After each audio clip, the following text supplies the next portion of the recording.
Hi guys, sorry to interrupt your viewing, but please subscribe to the channel and like this video. Thank you. I used to think that being the youngest in a family meant you were cherished, that you were the one who got away with everything, that you were the golden child who could do no wrong. But in my house, being the youngest meant something entirely different. It meant you were the extra, the one who was expected to pick up the pieces, the one who stayed in the background while the real stars of the family took center stage, the one who was only noticed when there was something to be done, something to be cleaned, something to be fixed. My older sisters, Claire and Samantha, were everything my mother ever wanted: smart, beautiful, accomplished, and perfect in every way that mattered to her. They excelled in school, won every award, charmed every person they met, and basked in the endless praise that was showered upon them from the moment they could walk and talk. But me? I was different, not in a rebellious or attention-seeking way, but in the sense that I never truly belonged in that house, never fit into the neat little mold that had been created for my family's public image, never quite measured up to the impossible standards that had been set before I even had a chance to prove myself.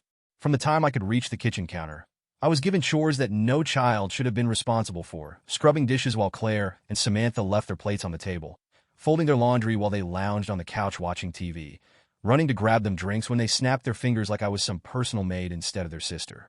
My mother never saw a problem with it, never thought it was unfair, never once stepped in to say that I deserved a childhood just as much as they did, because to her, I was the afterthought, the one she never really wanted but ended up with anyway. I spent years convincing myself that if I was good enough, if I worked hard enough, if I proved that I was just as worthy as Claire and Samantha, then maybe, just maybe, my mother would see me, that she would finally love me the way she loved them, that she would realize I was more than just a shadow cast by the two daughters she actually cared about. But the years passed and nothing changed. No matter how many times I smiled through the exhaustion, no matter how many times I pretended it didn't hurt, no matter how many times I told myself that maybe next year they would remember my birthday. I stopped expecting celebrations after my 10th birthday. The last time I dared to get my hopes up, the last time I woke up with excitement only to have it crushed before the day was over.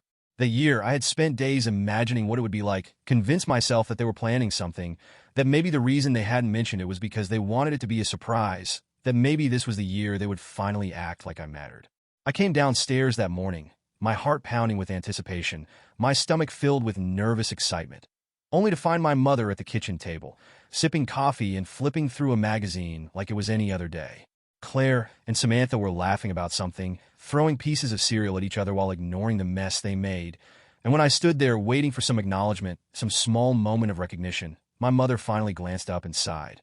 "Oh, Eve, can you clean up the mess your sisters made?" That was it. No happy birthday, no hug, no cake, no presents, nothing.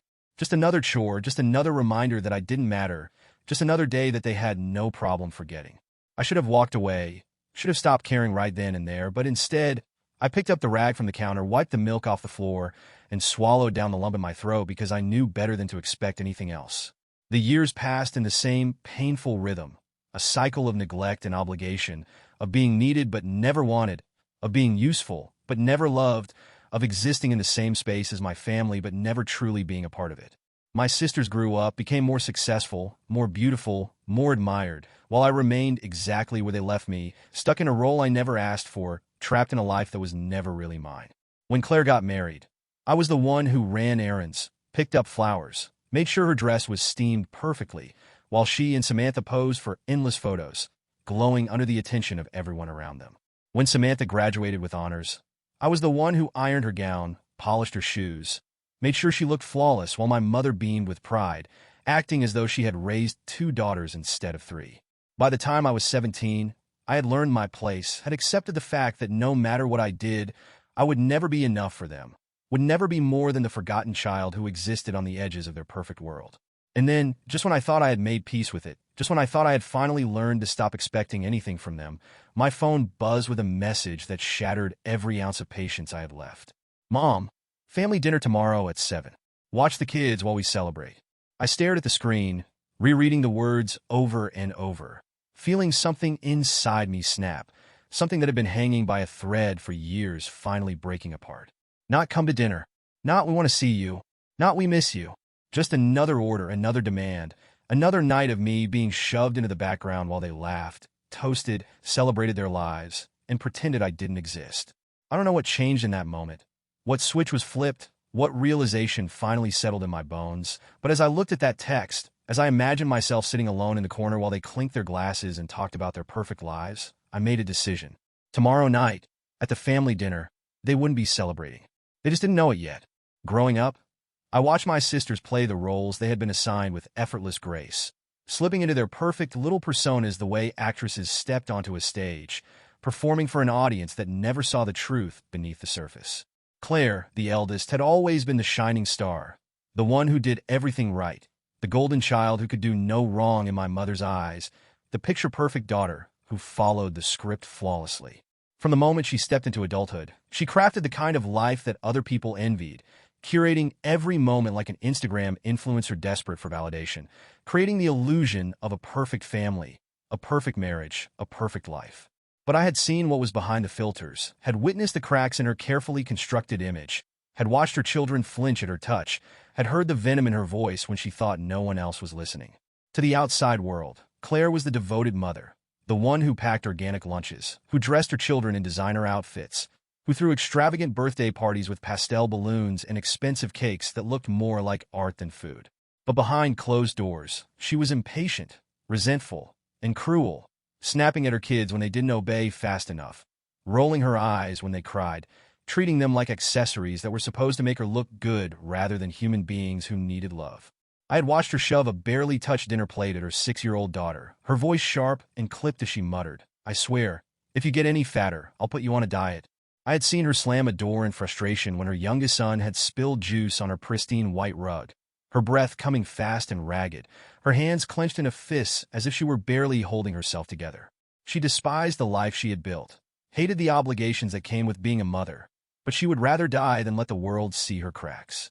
Samantha, on the other hand, had never cared about playing the sweet, maternal role that Claire pretended to enjoy.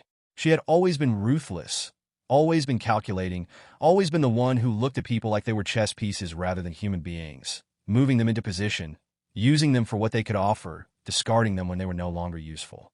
She had climbed the corporate ladder like it was a game she was determined to win, stepping over anyone who got in her way, smiling through gritted teeth as she shook hands with men who underestimated her, proving them wrong in the coldest, most efficient ways possible.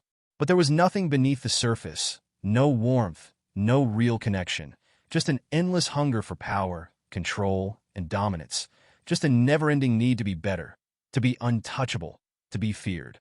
I had overheard her once at a family gathering, standing in the kitchen while she talked on the phone, her voice low and filled with quiet amusement as she bragged about firing an employee just to prove a point, about making sure a woman with 2 kids lost her job because she had dared to question her authority. She was crying by the time I was done, Samantha had said, laughing softly as she poured herself another glass of wine. I almost felt bad, but honestly, if you can't handle the pressure, you don't belong in my world. That was Samantha in a single sentence. A woman who could ruin lives with the flick of her wrist and sleep like a baby afterward. And then there was Margaret, my mother, the grand orchestrator of our family, the woman who had molded Claire and Samantha into the people they had become, the woman who had perfected the art of appearing kind while being utterly indifferent to anyone who wasn't worth her attention. She played the part of the loving mother in public, smiling, nodding, placing gentle hands on her daughter's shoulders, telling anyone who would listen how proud she was of them, how much she adored them, how lucky she was to have raised such strong, beautiful, successful women. But when it came to me, her youngest, her mistake, her unnecessary extra, there was no warmth, no pride, no love, just instructions, expectations, and the unwavering belief that I existed to serve, obey, and remain silent. I had spent years watching her ignore me completely, brushing past me like I was a stranger in my own home, treating my existence like a minor inconvenience, only acknowledging me when she needed something done. She never asked how I was, never wondered what I wanted, never cared if I was happy because in her eyes I wasn't worth the effort. I wasn't Claire, the golden child, or Samantha, the brilliant strategist. I was just the one who cleaned up after them, the one who filled the silence when it was needed, the one who made things easier by never demanding anything for herself. And now, after 17 years of playing the role they had assigned me, after 17 years of swallowing my anger, after 17 years of pretending that I didn't care, my mother had the audacity to send me a message telling me to watch the kids while they celebrated. As if that was all I was good for. As if my existence had no other purpose. As if I should be grateful just to be included in their world at all. I stared at my phone, my fingers tightening around it, my heartbeat pounding loud and fast in my chest, my vision going sharp and focused as something dark and electric spread through my veins. I thought about every single moment of humiliation, every instance of being ignored, every time I'd stood in the background while they took up all the space, all the air, all the light. I thought about the years I had lost, the parts of myself that had been buried beneath their needs, their expectations, their selfishness. I thought about that family dinner, the one where I was supposed to sit quietly, where I was supposed to serve and clean and fade into the background while they laughed and toasted and celebrated their perfect little lives. And then I made a decision. This dinner would be different. This time, I wouldn't be the one cleaning up their mess. This time, I was going to be the one making it. The house was already filled with the sound of laughter when I arrived, the kind of easy, effortless laughter that came from people who had never known struggle, never known hunger, never known what it felt like to be invisible in their own home. I stood at the entrance for a moment, gripping the handle of my bag so tightly that my fingers ached, listening to the warm, bubbling conversation floating in from the dining room. Listening to them, my mother, my sisters, their husbands, their friends, laughing and drinking like their world had never known pain, like their lives had never been anything but effortless and perfect and gilded with gold. I had spent days preparing for this moment, had gone over every single detail 1,000 times in my head, had imagined how it would feel to finally step into that room and know that, for once, I wasn't going to be the one standing in the background, the one cleaning up after them, the one making sure everything ran smoothly while they basked in the glow of their own importance. I had planned everything so carefully, had ensured that every small piece was exactly where it needed to be, had orchestrated something so precise and untraceable that by the time the night was over, there would be nothing left of the world they had built for themselves. Stepping into the dining room, I was greeted by a familiar sight, one that had burned itself into my memory over the years, one that had become so deeply ingrained in my mind that I could have described it with my eyes closed. The long, polished table set with expensive china and delicate crystal glasses, the extravagant floral centerpiece arranged with meticulous perfection, the bottles of expensive wine gleaming in the candlelight, and at the head of it all, Margaret, my mother, sitting like a queen on her throne, overseeing her empire with quiet satisfaction. "Ah, Eve," she said, barely glancing up as she took a sip of her wine, her voice carrying that same sharp edge of condescension that had been present my entire life, that same brittle sweetness that told me, without question, exactly where I stood in this family. "You're late. I was starting to think you had forgotten your responsibilities." There it was, right on cue, the reminder that I was not here as a guest, not here as an equal, not here as someone who deserved a place at the table.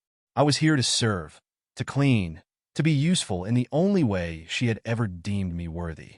Claire and Samantha barely even looked up, too caught up in their own world, too busy gossiping about their perfect lives, too busy sipping their wine and tossing their hair and playing their roles so flawlessly that they didn't even notice the storm sitting quietly among them.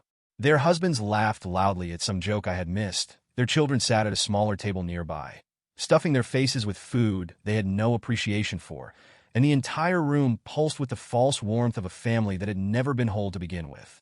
I took my seat quietly, my movements controlled, my expression carefully neutral, because I knew that if I gave them even the slightest reason to look closer, if I let my mask slip for even a second, they would sense that something was different, that something had shifted, that something was coming. The conversation flowed around me, a familiar script playing out exactly as it always had, Claire bragging about some extravagant vacation she had planned, Samantha detailing the latest promotion she had received, my mother nodding in approval as she basked in their success, never once looking in my direction, never once acknowledging that I was there for any reason other than to do as I was told.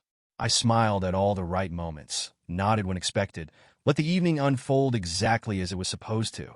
And yet, despite my silence, despite the way I blended seamlessly into the background, I could feel something curling inside me, something dark and simmering, something that had been waiting for far too long to finally break free. It was then, in that moment, as I watched Claire sip delicately from her wine glass, as I listened to Samantha's voice ring out with arrogant certainty, as I saw my mother's satisfied smirk settle into place, that I remembered the final betrayal, the one that had sealed my fate in this family, the one that had pushed me past the point of no return. I had always known, deep down, that I didn't matter to them, had always felt in the way they dismissed me, ignored me, treated me like I was nothing more than an afterthought, but I had still held on to the smallest, most fragile hope that when it truly mattered, when I finally asked for something I desperately needed, my mother would see me, would help me, would care. I had wanted to go to college, had begged to go, had worked so hard, had gotten the grades, had done everything right, and for a moment, a single fleeting moment, I had thought that maybe, just maybe, this would be the thing that made her finally see me. But then, I had heard the truth. I had been passing by my mother's office, had heard her voice, had stopped to listen before I could stop myself. And that was when I had learned exactly how much I meant to her. "I'm afraid there just isn't any money left," she had said, her voice smooth and even, as though she were discussing something entirely unimportant. Claire's wedding took priority, and we simply couldn't justify spending what's left on a college degree for Eve. "She'll manage. She'll manage." That was it. That was all I had ever been to them. Someone who would manage, who would survive on scraps, who would exist in the spaces between their lives without ever truly being a part of them. That night, as I lay in bed, staring at the ceiling, feeling something inside me shrivel and die, I had promised myself that one day they would understand what it meant to be forgotten. And now, as I sat at that table, watching them drink their wine, watching them laugh without a care in the world, watching them continue to live in their comfortable little delusion, I felt nothing but the quiet, steady hum of certainty. This was the last time they would ever sit at this table, the last time they would ever celebrate themselves at my expense, the last time they would ever ignore the storm they had created. Because tonight, for the first time in my life, I wasn't the one who would be cleaning up the mess. Tonight, I was the one who had made it. The wine glasses clinked together in a delicate chorus, a soft and elegant sound that masked the ugly truth buried beneath the surface of this family. A truth that no one at this table wanted to acknowledge. A truth that had been carefully swept under the rug for so many years that they had convinced themselves it no longer existed. My mother raised her glass first, a pleased smile tugging at her lips, the kind of expression she reserved for moments when she felt her world was in perfect order, when her daughters were shining examples of everything she had worked to create, when there were no loose ends threatening to unravel the perfect little picture she had painted for herself. "To family," she said smoothly, her voice warm and effortless, as if she truly believed the words she was saying, as if she had any idea what the word actually meant, as if she had ever once treated me as part of it. "To success, to love, and to the many blessings we've been given." The others followed suit, lifting their glasses in agreement, smiling, nodding, sipping at their expensive wine without a single care in the world, completely oblivious to the fact that the air in the room had shifted, that something unspoken was lingering just beneath the surface, waiting to make itself known. I watched them for a moment, taking in every detail, the way Claire tilted her head back slightly, the way Samantha smirked over the rim of her glass, the way my mother sat with perfect posture, radiating an effortless kind of superiority that made my skin crawl. And then, before they could move on, before they could slip back into their comfortable world of empty conversations and self-indulgent praise, I lifted my own glass, tilting it slightly in my hand, watching the deep red liquid swirl against the sides before I finally spoke. "You know," I said, my voice light, casual, almost playful, as if I were merely making an innocent observation, as if I weren't about to take a hammer to the fragile glass house they had spent years living in. "It's funny how much things change when you take a step back and really look at them." Claire gave me a distracted glance, her perfectly manicured fingers adjusting the diamond bracelet on her wrist, already half tuned out, already preparing to dismiss whatever I was about to say. "What are you talking about, Eve?" I took a small sip of my wine, savoring the moment, savoring the silence before the storm. "Oh, just that it's interesting how we all play our parts so well," I continued, offering them a small, knowing smile, the kind that hinted at something deeper, something heavier, something that made their carefully rehearsed lives suddenly feel a little less stable. "You, for example, Claire, are the perfect wife, aren't you? The devoted, loving, supportive woman who has it all. A beautiful home, 2 adorable kids, a successful husband who adores you. It's like something straight out of a magazine." Claire's expression faltered, just for a second, just long enough for me to catch the flicker of something behind her eyes. Fear, recognition, the sharp realization that I wasn't just making polite conversation. But she recovered quickly, forcing out a soft, practiced laugh, the kind that had been designed to disarm people, to make them question whether they had imagined the shift in her demeanor. "Well, I wouldn't say perfect," she said lightly, taking another sip of her wine. "But we're happy, and that's what matters." I leaned forward slightly, letting my gaze settle on her, letting my words land exactly where they needed to. "That's interesting," I mused, swirling the wine in my glass again, watching as her fingers tightened around the stem of hers, watching as her breathing grew just a little more uneven. "Because I could have sworn I overheard you on the phone last month, crying about how you found out Ryan is cheating on you again. Something about a younger woman." I believe. The room went silent. Claire's smile froze in place, her grip on her glass so tight that for a brief moment, I thought she might shatter it in her hands, her perfect composure beginning to crumble at the edges. The others exchanged glances, uncomfortable, shifting in their seats, unsure whether to address the accusation or pretend they hadn't heard it. Eve. My mother's voice was sharp now, clipped and controlled, a warning wrapped in forced politeness, a reminder that I was supposed to know when to shut up, when to stay in my place, when to let things go. That's hardly an appropriate thing to bring up at dinner. I turned my gaze to her, meeting her stare without hesitation, without fear, without the quiet obedience she had spent years drilling into me. "Oh, I'm sorry," I said, tilting my head, letting my tone drip with something dangerously close to amusement. I thought we were celebrating all the wonderful things in our lives. I just assumed honesty was part of that. Claire's face was pale now, her hand trembling slightly as she set her glass down, her jaw tightening, her breathing shallow and quick, desperate to hold it together. But before she could respond, before she could spit out some weak excuse or try to regain control, I shifted my focus, turning my attention to Samantha, watching as she braced herself, sensing that she was next. "And of course, we can't forget about you, Sam," I said, flashing her a smile that wasn't really a smile at all. Something colder, something sharper, something that carried weight behind it. The fearless businesswoman, the unstoppable force, the woman who built an empire with nothing but sheer determination. I let the words hang in the air for a second, letting her feel the trap closing around her before I added, "I mean, sure, you had to destroy a few people along the way, ruin a couple of families, drive a few innocent people into bankruptcy. But hey, success is success, right?" Samantha's expression darkened instantly, her lips parting as if she were about to argue. But she knew as well as I did that I wasn't lying, that she had spent years clawing her way to the top with no regard for the bodies she had left in her wake, that if people really knew what she had done, she wouldn't be sitting at this table drinking expensive wine. She'd be in a courtroom, answering for the lives she had ruined.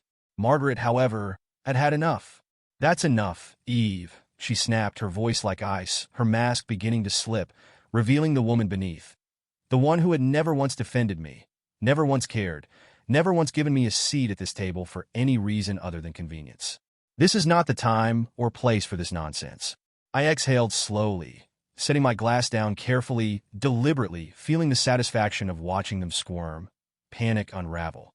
"Oh, don't worry," I said softly, letting my fingers trail over the rim of my glass. "I was just getting started." They didn't know it yet, but this was the last toast they would ever give. The sound of silverware clinking against fine china filled the air, an elegant, rhythmic pattern that had once been so familiar to me, so ingrained in my memory, so deeply woven into the fabric of every family gathering that I could have predicted it without even looking. The dining room was warm with the glow of candlelight, the scent of rich food filling the space, a carefully curated illusion of comfort and tradition, a scene straight out of one of those perfect holiday commercials where families laughed and passed dishes around with easy affection. But beneath the polished surface of it all, beneath the low murmur of conversation and the occasional bursts of laughter that felt just a little too forced, something was changing, shifting, twisting into something else entirely. I sat quietly, watching them, my hands folded neatly in my lap, my expression calm and unreadable, my presence at the table a strange contradiction, an unexpected shift in the carefully orchestrated roles they had assigned to this family long ago. They were still trying to hold on to the illusion, still pretending that nothing had changed, still clinging to the version of reality they had spent years carefully constructing. But I could see it in their eyes, in the way Claire's hands trembled slightly as she reached for her wine, in the way Samantha kept glancing at me as if trying to decode something unspoken, in the way my mother sat unnaturally still, her lips pressed together so tightly that they had almost disappeared. The meal continued, the conversation ebbing and flowing in its usual predictable way, Claire gushing about her latest charity event, Samantha casually mentioning another high-profile client she had managed to manipulate into doing exactly what she wanted, my mother nodding along with approval, as if this was exactly how the world was supposed to be, as if everything was normal. But the longer I sat there, the more I could feel the air growing heavier, the weight of unspoken tension creeping in around the edges, pressing in on them, suffocating them without them even realizing it. Claire let out a light, practiced laugh, tilting her head in that effortless way she always did when she was performing, when she was trying to convince herself that she was still in control of the narrative. "Eve, you've been so quiet tonight. she said, her voice sweet, but not quite as smooth as usual. Something just slightly off-key. Something just a little too tight around the edges. I was almost worried you'd lost your voice after that little outburst earlier. I smiled, slow and deliberate, watching as she shifted uncomfortably, as her perfectly composed mask wavered just slightly, as the first seed of unease planted itself deep in her chest. "Oh, I'm just enjoying the moment," I said softly, lifting my glass, letting the deep red liquid catch the candlelight. "It's not often I get to sit at the table instead of cleaning up after it." A beat of silence. Samantha arched a brow, tilting her wine glass back with practiced ease, her eyes scanning my face, searching for something, trying to read between the lines of what I had just said. My mother let out a small sigh, the kind she used when she was exasperated but pretending to be patient, the sound that had followed me through childhood, the sound that had always meant I was being difficult, that I wasn't behaving the way she expected me to. "Eve," she said in that familiar, clipped tone, the one that carried the weight of authority, the one that had always made me shrink back into myself, the one that had been designed to keep me in my place. "No one forced you to help around the house. You've always been so thoughtful. It's one of your best qualities." A sharp, bitter laugh nearly escaped my lips, but I swallowed it down, shaking my head slightly as I picked up my fork, twirling it between my fingers before setting it down again. "You're right," I murmured, letting the words roll off my tongue with an ease that felt almost dangerous, a slow, measured drop of something they couldn't quite place. "No one forced me. I just knew better than to expect anyone else to do it." Claire gave a nervous little laugh, shifting in her seat, adjusting the napkin in her lap, avoiding my eyes, avoiding the weight of the truth I had just let slip into the room like a slow-acting poison. The table fell into a brief, uneasy silence before my mother cleared her throat, her attempt to steer the conversation back to safer waters so painfully obvious that I almost felt sorry for her. Almost. But then, just as she opened her mouth to speak, something changed. Claire frowned slightly, her perfectly applied lipstick pulling at the corners of her mouth, her brows drawing together in confusion as she shifted again, rolling her shoulders as if trying to shake off some unseen weight. Samantha rubbed at her temple absent-mindedly, her fingers pressing against the skin just above her brow, her expression unreadable but tense, her normally sharp focus flickering slightly. My mother took a slow breath, her posture stiffening, her hand gripping the stem of her wine glass just a little too tightly. It was starting. I watched them carefully, my expression never changing, my movements slow and deliberate as I took another sip of my wine, as I let the silence stretch between us, as I let them feel the shift without fully understanding it yet. Claire reached for her napkin again, dabbing at her forehead this time, her movements suddenly sluggish, her fingers clumsy in a way that they never were, her breath coming just a little too fast. "God, is it warm in here?" she muttered, forcing out a small laugh. But there was something frantic in her voice now, something uncertain, something that was starting to slip past the cracks of her carefully constructed composure. Samantha exhaled sharply, setting her fork down with a soft clink, her jaw tightening as she reached for her water glass, swallowing hard, her throat working visibly as she tried to chase away the dry tightness that had started to creep in. My mother shifted in her seat, pressing a hand to her stomach, her brows drawing together for the briefest moment before smoothing out again, as if she were trying to convince herself that nothing was wrong. I placed my hands delicately on the table, my gaze steady, my smile small and knowing, my heart pounding steadily, calmly, purposefully in my chest as I watched them. "You know," I said, my voice soft, almost thoughtful, my fingers tapping lightly against the polished wood, "they say you should always be kind to the person who makes your meals." Claire's breath hitched. Samantha's fingers curled into fists. My mother's eyes snapped up to meet mine, sharp and searching, her lips parting slightly as realization began to settle in, slow and crawling, a terrible thing that had only just started to take root. I picked up my wine glass again, swirling the deep red liquid in slow, lazy circles, my expression never wavering, my smile never faltering, my pulse never racing. I had waited 17 years for this moment, and I was going to savor every second of it. Claire was the first to fully realize that something was terribly, irreversibly wrong, her breath coming in short, uneven gasps as she gripped the edge of the table, her manicured nails pressing so hard into the polished wood that I half expected them to snap. Her skin had gone pale, a thin sheen of sweat glistening against her forehead, her once perfectly applied makeup smudging just slightly at the corners of her eyes, giving her the look of someone who had just woken up in the middle of a nightmare she couldn't escape. Samantha wasn't far behind, her usually sharp, calculating demeanor cracking as she pressed her fingers against her temples, her breathing shallow, her posture stiff, her body betraying her in ways she didn't understand yet. Across the table, my mother sat unnervingly still, her spine rigid, her eyes locked on mine with something I had never seen before, something that wasn't quite fear but wasn't far from it either, something that told me that, for the first time in my life, she was actually paying attention to me. The room, once filled with laughter and clinking glasses and the hum of meaningless conversation, had gone eerily silent, save for the uneven breathing, the rustling of fabric as they shifted in their seats, the barely contained panic that was beginning to bleed through the cracks in their perfect, polished masks. Samantha swallowed hard, her throat working visibly as she forced herself to sit up straighter, her voice coming out weaker than she had probably intended. "Eve," she said, forcing out my name like it was something foreign on her tongue, like she was only now realizing that I wasn't just some background character in her world, that I wasn't just the forgotten servant girl they had spent years pushing aside. What did you do?" I tilted my head slightly, watching her, letting the question hang between us, letting the weight of it settle in before I finally leaned forward, resting my elbows on the table, lacing my fingers together in front of me in a way that felt almost casual, almost intimate, almost as if we were simply having a normal conversation.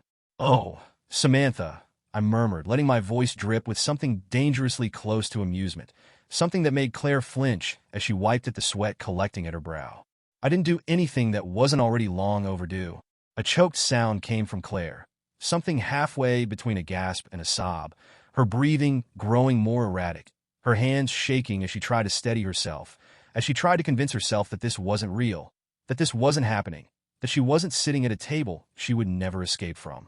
My mother, still composed despite the growing unease in her eyes, set her wine glass down carefully, deliberately, the soft clink against the table almost deafening in the quiet tension of the room. "Enough of this nonsense," she said, her voice cool, her expression unreadable, as if she still believed she could regain control, as if she still believed that she could make this all go away with a few carefully chosen words. "You're being dramatic, Eve. Whatever game you think you're playing, it's gone far enough." A slow, sharp laugh escaped me before I could stop it, something dry and bitter and almost delighted, because even now, even as the reality of their situation was sinking into their bones, my mother still thought she could dictate how this would go.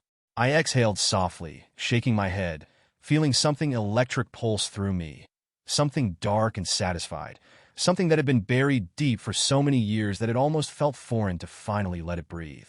"You really don't get it, do you?"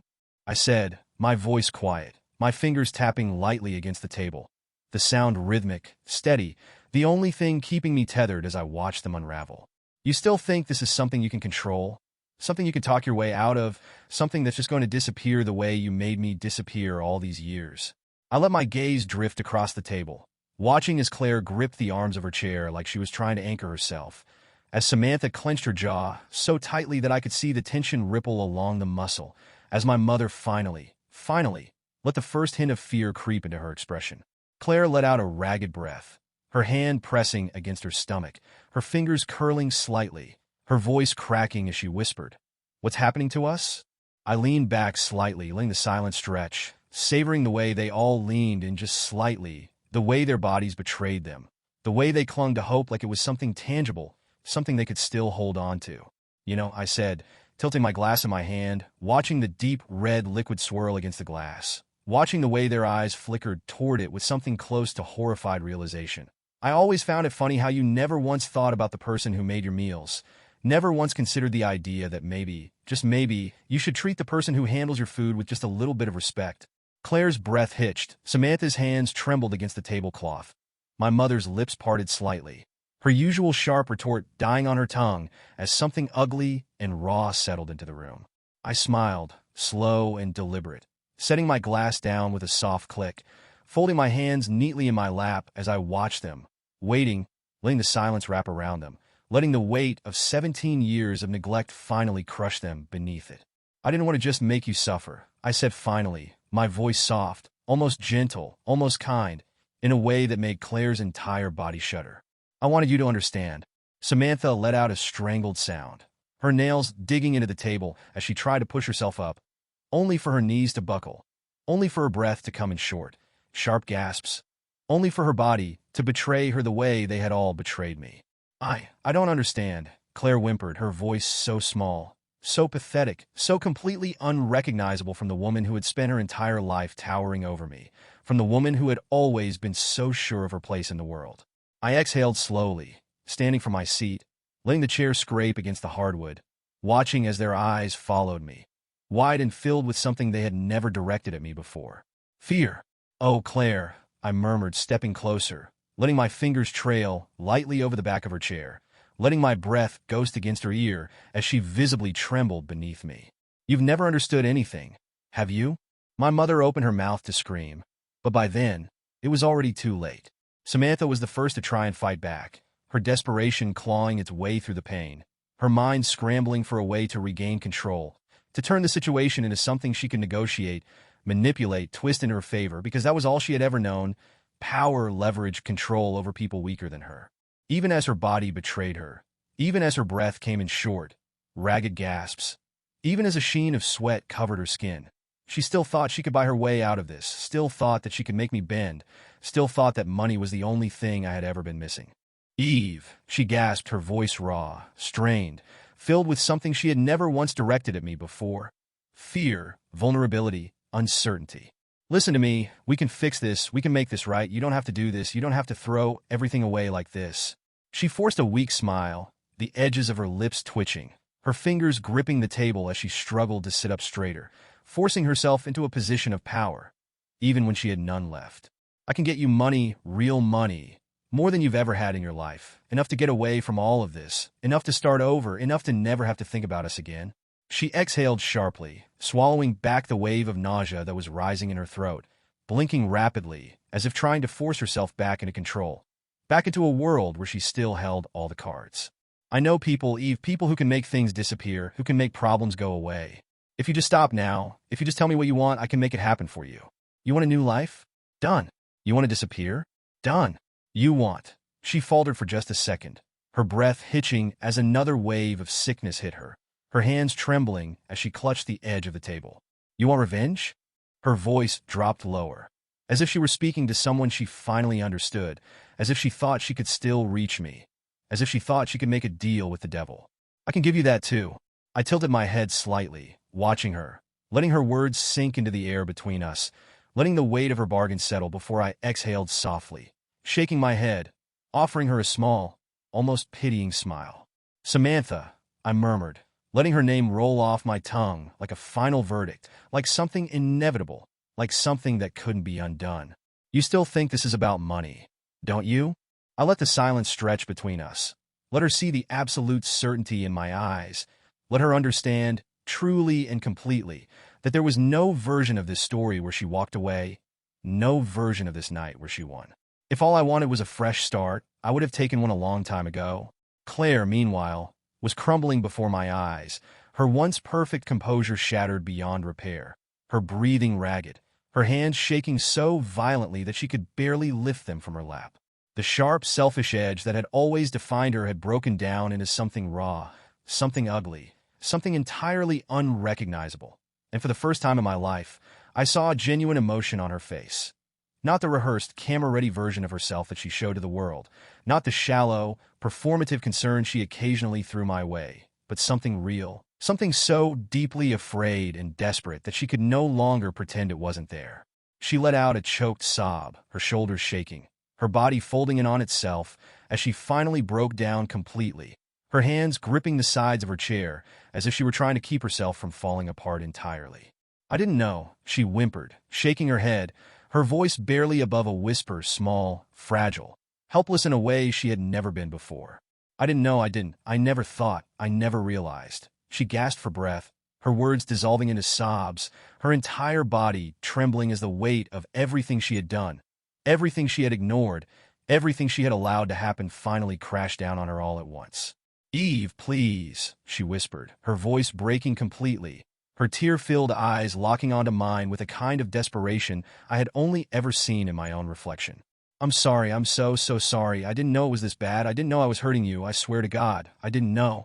I stared at her for a long moment, watching as she collapsed under the weight of her own guilt, watching as she finally saw me, as she finally realized what it had meant to be invisible for so many years. And for a brief, fleeting second, I almost believed her. Almost. But then, I turned to my mother. Margaret sat unervingly still, her hands folded neatly in her lap, her expression a perfect, unreadable mask, her breathing slow and steady despite the weakness settling into her body, despite the undeniable sickness that was clawing its way through her veins. She wasn't crying, wasn't begging, wasn't trying to bargain like Samantha or fall apart like Claire. She was simply watching me, her sharp, calculating eyes locked onto mine, something cold and unwavering beneath them, something that refused to break even now, even in the face of everything crumbling around her. She exhaled softly, lifting her chin slightly, her voice calm, quiet, but dripping with quiet condemnation. "You always were dramatic," she murmured, as if this were nothing more than a childish tantrum, as if she still refused to acknowledge the damage she had done, as if she still believed that she was the one who had the right to decide what this family was and wasn't. "You think this makes you powerful? You think this changes anything? No matter what you do here, no matter how far you take this, you'll always be the same little girl who was desperate for my attention." I inhaled slowly, letting her words settle into my bones, letting the weight of them fill every empty space inside me before I finally allowed myself to laugh, soft and sharp and laced with something so final, so absolute, that even Claire's sobs went silent for a moment. "Oh, Mother," I whispered, shaking my head, my voice laced with something almost affectionate, almost amused, almost tragic. "You still think this is about me wanting your attention?" I pushed my chair back slowly, standing up, placing my hands flat against the table as I leaned in just enough to see the flicker of something uncertain in her eyes, just enough to let her see what she had created.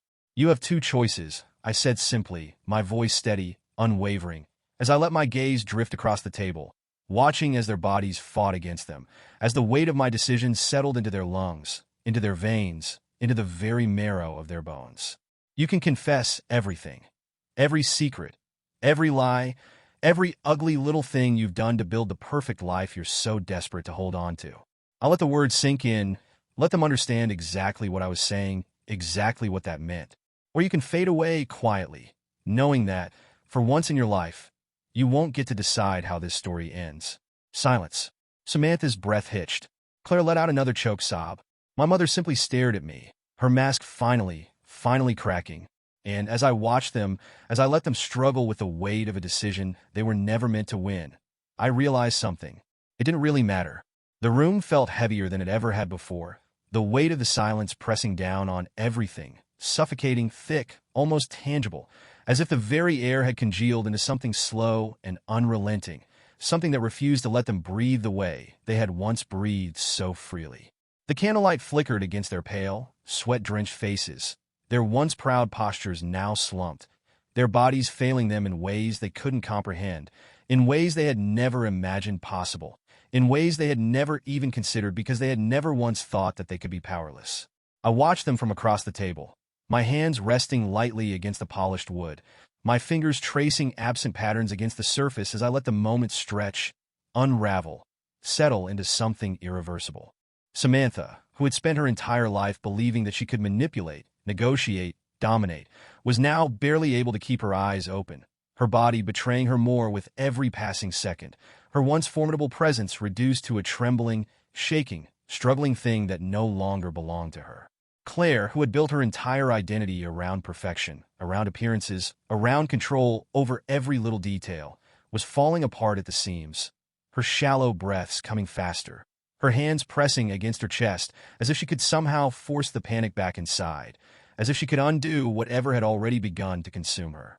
And then there was my mother, Margaret, the architect of this entire empire, the queen of this broken kingdom, the woman who had shaped every single thing in this house to her liking, sitting there, stiff-backed and unrelenting, her pride still clinging to her like a second skin, even as her body betrayed her piece by piece, even as she refused to acknowledge what was happening right in front of her. She wasn't crying like Claire, wasn't bargaining like Samantha, wasn't begging like she should have been.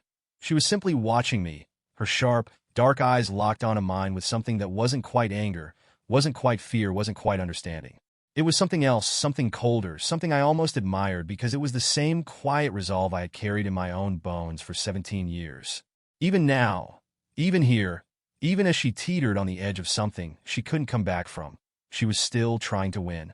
And for the first time, I realized that I didn't need her to break. I exhaled slowly, pushing back my chair, the sound of the legs scraping against the hardwood loud in the oppressive silence. Every movement deliberate, every shift of my body echoing in the stillness that had settled over the room.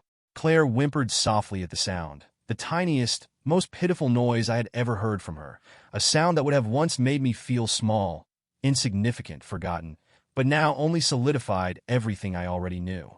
She was nothing without the image she had built, nothing without the perfection she had worshipped, nothing without the power she had wielded over me for so many years. And now, for the first time, she felt what it was like to be nothing. Samantha had tried to say something, tried to force out words through the haze of her own unraveling.